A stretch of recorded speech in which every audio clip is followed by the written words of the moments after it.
But we begin with the war in Ukraine. U.S. Secretary of Defense Lloyd Austin is reaffirming Western support for Ukraine. He said the West will, quote, keep moving heaven and earth to help Ukraine defend against Russia.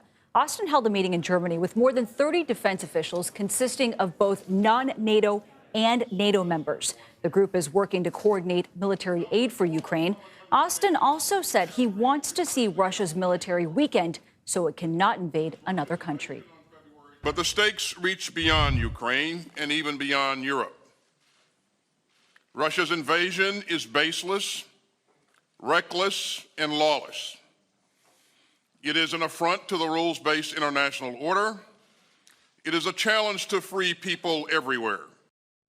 Meantime, Russia's foreign minister continues to blame Ukraine and the West for the war his country started. During a state interview, he once again raised the concern that nuclear weapons would be used and warned the conflict in Ukraine could escalate into a third world war.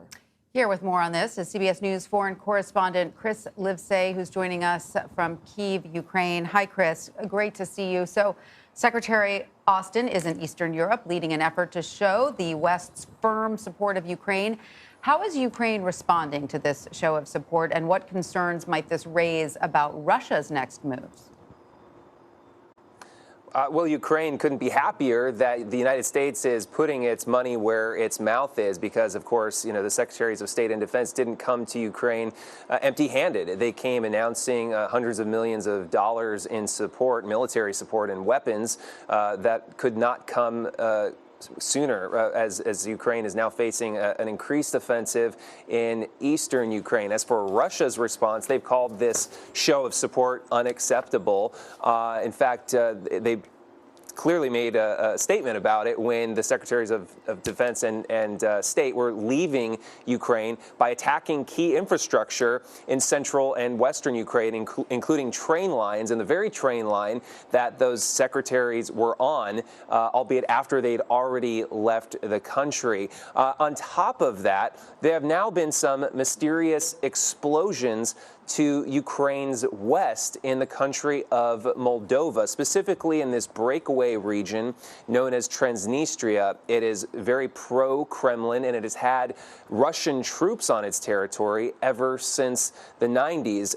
Right now, Moldova isn't assigning blame, but it has said that the explosions were geared towards creating instability in the region. And the United States has long warned that Russia could use such instances as a pretext for invading other countries. So when Secretary of Defense Lloyd Austin talks about weakening Russia's ability to invade other countries in the region, this is quite possibly the kind of thing that he's talking about.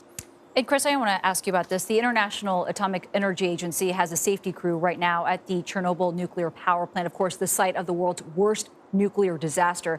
And today does mark 36 years since a reactor at that plant exploded, which killed 28 people, also left the area around the power station uninhabitable.